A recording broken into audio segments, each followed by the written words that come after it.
Now, we are very lucky to have a presentation from a recent Career Development Award recipient. So I would like to introduce Dr. Noreen Bukhari-Parlaturk from Duke University, and her presentation will be non-invasive neuromodulation to study long-term plasticity mechanisms in task-specific dystonia. And so with that, Noreen, you want to take over? Good afternoon. My name is Noreen Bukhari-Parlaturk. I'm a physician scientist at Duke University, and I'll be discussing my research on non-invasive neuromodulation for treatment of focal dystonia. Transcranial magnetic stimulation, or TMS. This is a non-invasive brain stimulation technology. Is currently FDA approved for treatment of depression, OCD, and migraine. TMS, the way it works is that when a magnetic coil is applied to the brain surface, it induces an electric field in the brain region immediately adjacent to it. At the neuronal level, the electric field enters the axon and induces an action potential. The action potential can then depolarize or hyperpolarize the neuron, thereby changing its excitability. Now, one of the major limitations of TMS is that it can only induce electric field up to 2 millimeters of the brain surface. This translates into the core 6 layers of the cortex.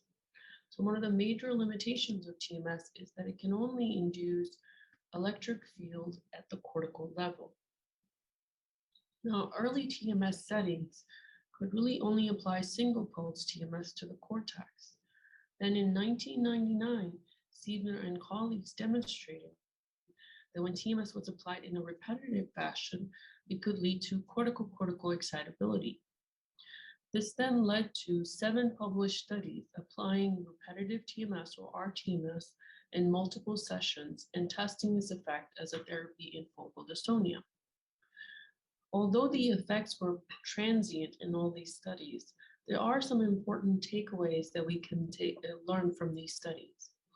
One important takeaway is, what is a cortical location that showed consistent benefit after rTMS? This was at the premotor cortex.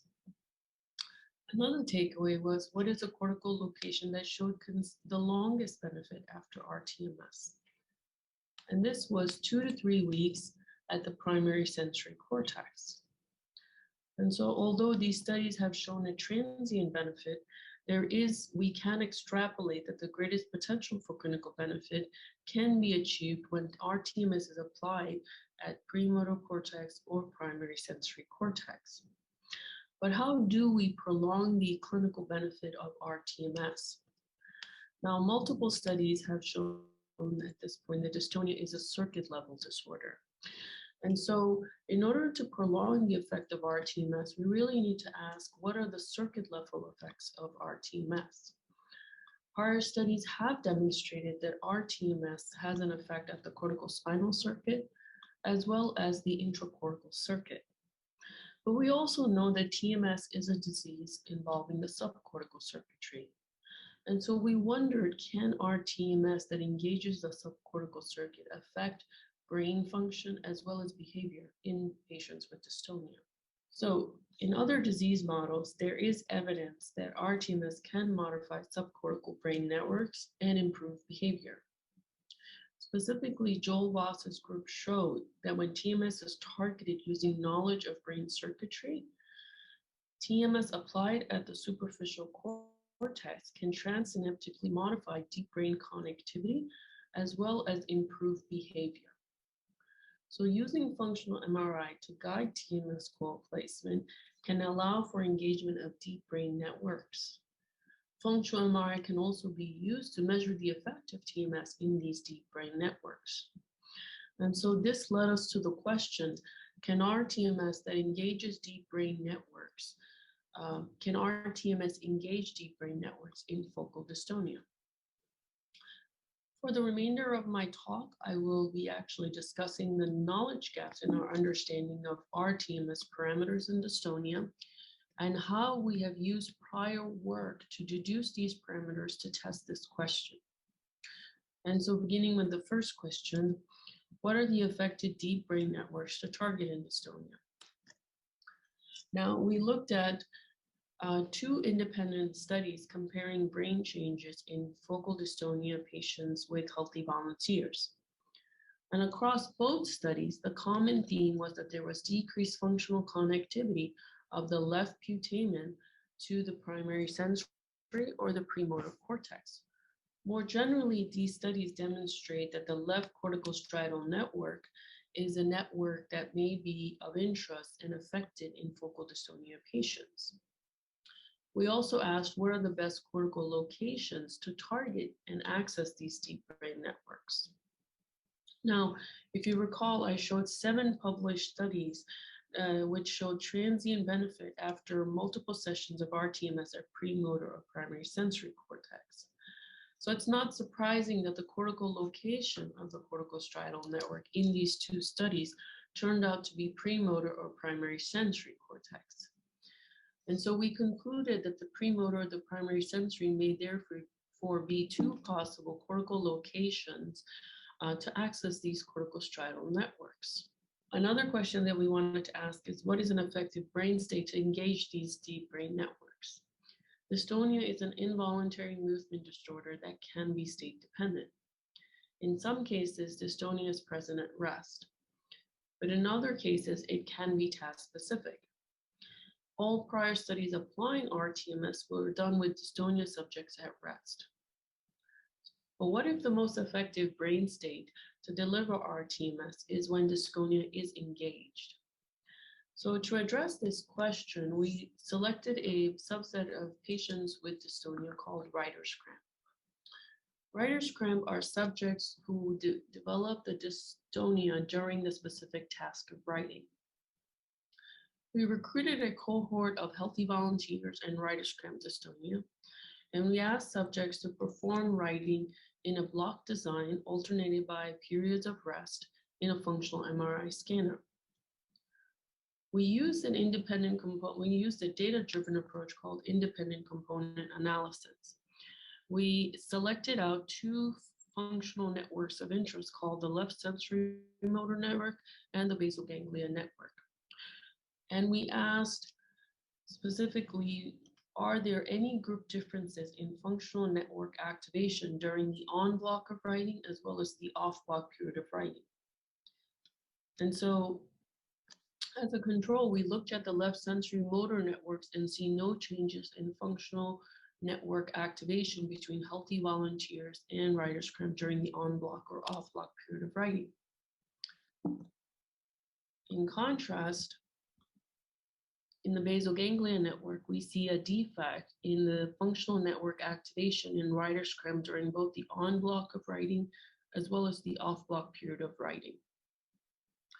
When we looked at the functional network connectivity between the left sensory motor network and the basal ganglia network, we also saw a decrease in connectivity in writer's cramp compared to healthy volunteers. Using a Monte Carlo simulation, we actually demonstrated that this relationship was actually not due to random chance. And so from these early studies, we actually concluded that an effective brain state to engage deep brain networks may be when subjects are engaged in the dystonic task. We also asked what are the rTMS stimulation parameters to engage these deep brain networks. Now, Anthony Strofella previously performed a study where 10 Hz rTMS was applied to the corticostriatal network, and he showed that this led to a dopamine release in patients with Parkinson's disease. Since we were also interested in engaging the striatal brain region, we decided to apply 10 Hz rTMS in patients with dystonia. So in summary, we extrapolated these TMS stimulation parameters from prior studies. Since we were still not sure which was of the 2, which was the best cortical target to access the deep brain network, we decided to test this question first. So we asked which cortical region will engage the striatal brain activity in writer's cramp dystonia. after 10 Hertz rTMS is applied. Now, the study design was a double-blinded. Subjects received these conditions of rTMS without knowledge of the specific conditions that they were receiving. The TMS technician was also blinded, and the data analysts were also blinded. It was sham controlled, meaning TMS was delivered at an active TMS was delivered at the premotor cortex, the primary sensory cortex, as well as sham TMS was delivered at the premotor cortex. It was crossover in that all subjects received all three conditions, and it was randomized in that the order of the conditions were randomized across all subjects. In order to engage the subjects in the dystonic task, subjects received TMS in 4 blocks, alternated by 4 blocks of writing. After TMS was performed, subjects underwent functional MRI so we could look at the functional brain activity. Now, one of the challenges of performing TMS is the variability that can occur between subjects and across conditions. There's also a significant signal decay that can occur between TMS coil applied at the scalp to the TMS coil that eventually occurs at the final cortical target. And this can vary based on the hair thickness of the subject. So to minimize all these sources of variability, we developed a pipeline called TMS Targeting and Analysis Pipeline. This pipeline combined functional MRI-based targeting with the T1 sequence along with the DTI sequence. This information, these sequences were entered into a computational model to develop a customized brain target for patients with dystonia. Now, the purpose of the computational model was to simulate all possible TMS coil orientations at the scalp to maximize the electric field at the gyrus. Now, prior work by my colleague, Dr. Petersher's group, has shown the electric field is maximal at the cortical gyrus of interest when TMS coil is oriented perpendicular to the cortical target.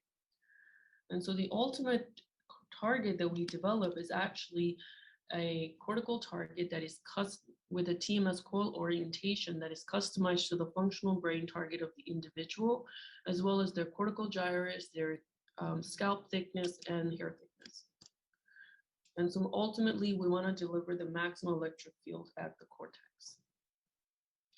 Now, to date, we have actually completed a pilot study of 5 subjects. The first question we asked is, what is the electric field delivered at the cortical target in these 3 conditions? Ideally, we would like to have a electric field that is equally delivered across the active TMS conditions and attenuated TMS delivered at the sham condition. And so we looked across the 4 TMS blocks and the 3 TMS conditions of the electric field that was delivered. And what we saw is the electric field that was delivered was equal across the 2 active TMS conditions and attenuated at the sham TMS conditions. We then asked what was the striatal bold activity that occurred after active TMS at the premotor and primary sensory, as well as after sham TMS. And our study showed that across the 45 minutes of the functional MRI after TMS, we saw that there was a transient increase in striatal bold activity at the premotor cortex compared to sham TMS and active TMS at the primary sensory. And so what we concluded is that active TMS at the functional premotor cortex can transiently engage striatal brain activity. And so in summary, I have shown you that cortical striatal network is abnormal during the dystonic task. 10 Hertz rTMS at the premotor cortex can transiently modify striatal brain activity. And more generally, fMRI to guide TMS coil placement can allow for engagement of deep brain networks. And a TAP pipeline can minimize the variability between and within subjects. I'd like to end by thanking my research team, as well as my mentor, especially Dr. Nicole Kalakos, who has been a great source of inspiration for me. I'd also like to thank the Dystonia Coalition and the Dystonia Medical Research Foundation, who have been supportive of my work. And I'll be happy to take your questions.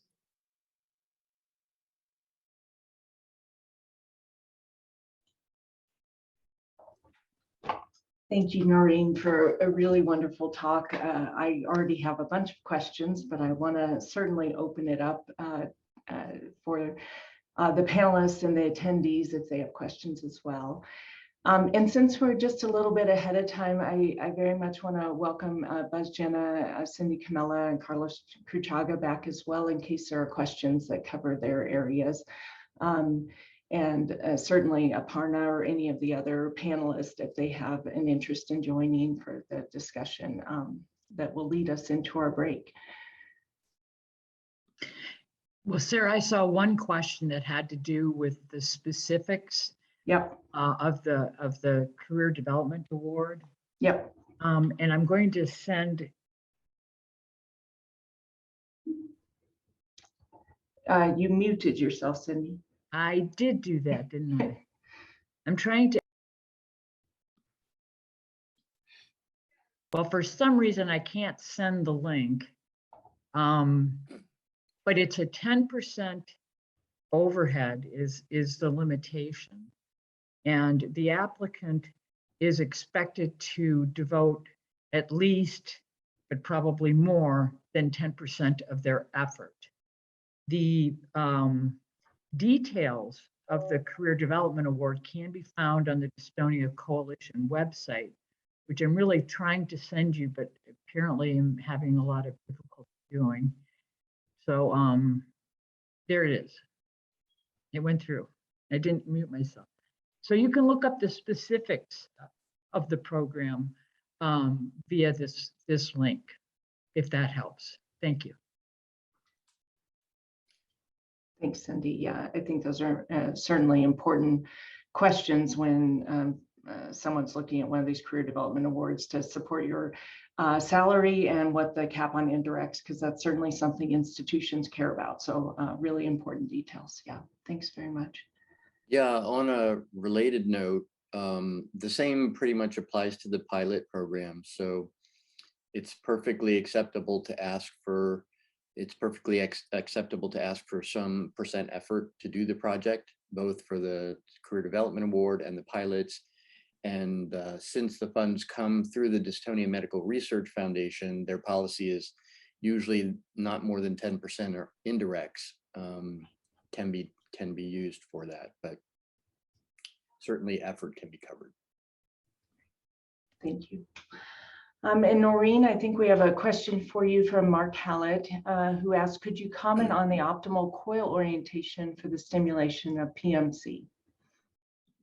Right. Thanks, Mark, for that question. I think it's a really important question nowadays because I think traditionally people have basically reverted to a classic orientation of the AP coil orientation for all cortical gyruses. What our colleagues in the engineering have found is that, because the gyrus is differently shaped, the location of where in the gyrus you're targeting affects the amount of electricity that ultimately is achieved at the cortex through the scalp and to the cortex. And so we're talking not only about the resistance that happens through the scalp, but also the location of the cortex and the way it's shaped can affect the actual electricity. And so at the premotor cortex, what we found is that overall, it wasn't so much about the specific location of the premotor or the primary sensory. It was more about the fact that it has to be perpendicular to that cortical gyrus. And so what we found was that if we optimally oriented the coil in such a way that it was always perpendicular to the gyrus of interest, then we could maximize the electric field that was delivered. And so for every gyrus that we were targeting, we were always looking at that location and figuring out which is the most optimal perpendicular location, which is the most optimal orientation that would result in a perpendicular orientation to the cortical gyrus for this for the TMS coil. And that's essentially how we determine what is the best coil orientation for each individual subject. Great, thank you. I guess to follow up on that, I would just commend you for one of the big advances you're contributing to in the field, which is really being clear about our target engagement. I think that has been a big challenge and why there are, very small number of studies, small number of participants in each of these studies with a lot of variability in technique, in targeting, as well as really showing that you engage the target. So I think that's, our numbers are still small because of the incidence of this disease, but I really commend your work doing that. I think it's really, really important. Thank Maybe you. I'll ask you to comment a little bit on, we talked a little bit of it yesterday. You know, you're using approach to help motor symptoms, which I think we all would like to continue to do, is find other ways to help motor symptoms in dystonia. But we didn't get the question about alternate locations for stimulation to treat other symptoms of dystonia, including mood, and wondered if you had some thoughts on that for us. Yeah, no, I think that's a really good question about the non-motor symptoms of dystonia.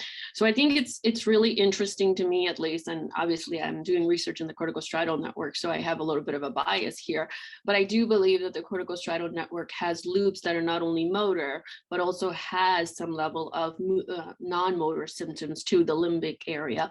So I think it will be interesting in these patients not only to look at their motor symptoms, but to also look at some of the other non-motor symptoms and see if we can also modify that. So certainly I would like to propose that the corticostriatal network may be a good network to consider for looking at non-motor symptoms as well. I know historically a lot has been done in the dorsolateral prefrontal cortex from our colleagues in psychiatry, so certainly that seems like a compelling, but I think we just need to overall shift our paradigm about thinking about TMS not just as a superficial technology, but as really a circuit level and a network level.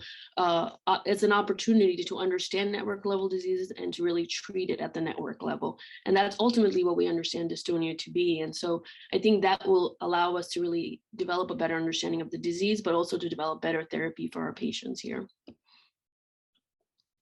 Yeah, couldn't agree more.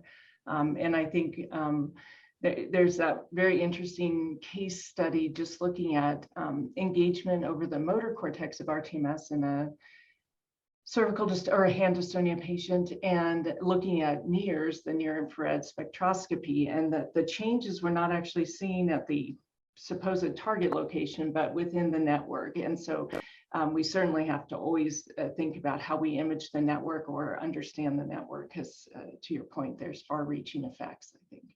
Yeah, can I just add one other point, is that I think our colleagues in psychiatry have actually done quite a marvelous job in terms of adding on these additional technologies to really inform their work. They've used a lot of functional imaging in combination with TMS to really advance the field, and I think neurology is really just getting a handle on this, and so we look forward to being part of that advancement as well now. And I do think that this field itself is not going to lend itself to pure neurologists or pure psychiatrists. I do think it's a multidisciplinary field where we really do have to speak with our engineers and our neuroimaging experts to really work together to do this better. Yeah, absolutely. Absolutely. Yeah, fantastic. I certainly have more questions. I could talk about this for the next 20 minutes, but if there are other people who have questions or comments, and certainly if you want to raise your hand, we're happy to unmute you and invite you into the conversation. Thanks, Sarah. I actually wanted to go back to a question that Carlos got. And that was, somebody had asked if there are any similar omics type studies, proteomics type studies done for the dystonias, and his answer was absolutely right. The answer is no, there's virtually nothing been done. There are proteomic studies of animal models and cell models, but nothing really from patient-based samples, and it's a little bit surprising considering how many millions of similar studies were done for our other movement disorders. So it's an area that really is wide open at the moment, I think, and the biobank will help. Love to see more pilot and CDA applicants going into that direction, because biomarkers is a big deal. We still have a problem with, diagnostic certainty in all of the dystonias almost, except when there's a genetic basis, which is uncommon.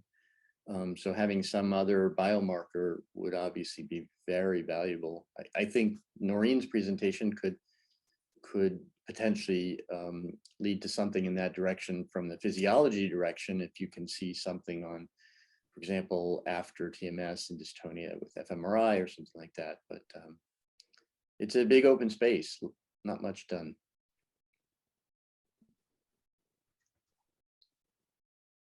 And I guess maybe either Carlos or you can comment further on that. Is that the space hasn't been exploited because there's not a resource, or the numbers aren't there, or it just hasn't been a compelling question? I mean, I'm not quite sure why we haven't gone in that direction. Most likely it's because it's all of the dystonias individually are kind of rare. At any one center that might develop a biobank, they would struggle to get a couple hundred samples in a year, I think, and that's not enough. So unless there's some larger resource available, it becomes just not feasible. That's different if you're studying something more common like Alzheimer's or Parkinson's. You know, at a single center, you can imagine recruiting 500 or even 1,000 within a couple of years. But for rare diseases like dystonia, unless you have a group effort, it just doesn't want to happen very fast. Yeah. And Aparna, you have a comment. Feel free to unmute and let us know. No, I totally agree with Noreen's comment, and Sarah, you as well, that, you know, some of the failures of rTMS studies, we need to look at them with a more comprehensive approach involving the imaging and field modeling is definitely going to be extremely valuable to improve the outcomes. And of course, not to ignore the non-motor symptoms and dystonia, because for many years we've been focusing only on the motor outcomes, but going forward, I think it's critical to involve the non-motor outcomes. And I'm sure, Noreen, you're looking into it in your study. We actually just focused on the motor symptoms because our first pass was, can we even get some kind of engagement of the brain? So we have not, but I think it's an interesting future study to consider. And I'm going to just add some additional information because I think since there's not a lot of questions here, I think one of the reasons I focused on this cortical target for me was more of a conceptual and fundamental question, even more so than the cortical target, was which way and which direction should we be stimulating? Should we be doing anterograde stimulation or retrograde stimulation? So the way I think of primary sensory is this is intuitive. Input comes in through the sensory and goes out the motor. Premotor cortex, although prior studies have shown is beneficial, premotor cortex is really the output. It's associated areas of the motor cortex. So should we be going retrograde to stimulate, or should we be doing intuitively? And what's surprising to me is my hypothesis was actually primary sensory, because it was that it should be intuitive. The brain will be more resilient that way, and the stimulation will have a lot longer lasting effect. Now, this is pilot data, so I don't want to over-conclude, but it was a bit of a surprise to me that the premotor cortex turned out. So we'll see what the final data shows, but I think it's an interesting conceptual question for me of how should we be thinking about stimulating, what directional stimulation. So. Yeah, the level of detail in terms of how these experiments can be set up is not trivial, and it makes it hard to compare and create, you know, big numbers to be able to compare across groups. But they're very important questions. And one of the things you alluded to is the fact that you're taking into account all the interpersonal variabilities, including hair and scalp thickness, all those things that can change the electrical field that eventually is induced in the cortex. Yeah, go ahead. One additional thing I want to just add to the hair thickness element is that the scalp thickness of patients and people, this is our engineers have found this, changes throughout age. So as you age, your scalp thickness changes, which then affects the cortical intensity that should be delivered at the ultimate target. So that level of variability can just be problematic across subjects. And so that's partly why we designed a study that was within subject, designed to help being able to better tease out the signal. But we also have to take that into account when we're doing modeling for delivering the same amount of electricity to the ultimate target. So yeah. Excellent. Just to add that layer of complexity. Yeah. And then, you know, to Mark's question about the coil, And then I'll bring up Mark's question, the coil angle. You know, we are now using robots to try to automate this. And one of the challenges is the cord connected to the coil. The robots are very good at keeping the coil on the head, but forget about the cord that might wrap around the patient. So every sort of step forward, we have one more technological challenge to deal with. All right, we have Mark's question in relation to non-invasive brain stimulation for dystonia. I wonder whether TDCS and its variants might be more useful in the long run than TMS. It's easier to use, and there's some preliminary data with it too. Do you have a thought? Yeah, so certainly I agree. I think Mark Allard actually did the meta-analysis showing across the many different studies that were done that both TDCS and TMS have shown benefit in patients with focal hand dystonia. So I agree that that is a future, and the fact that it can easily be done at the home and not in the clinic really makes it much more of a feasible therapy. I think one of the challenges right now is that we haven't been able to get that long-term therapy, and we really need to understand mechanisms and answer some fundamental questions before we can develop therapy. And that's essentially means some level of focality in terms of targeting. And so I think the benefit of TMS is that it allows us to do some focal targeting, ask very specific questions about mechanism that could then inform future therapy such as TDCS. So I don't think it's as feasible right now, but I think long-term that would be an excellent approach to therapy.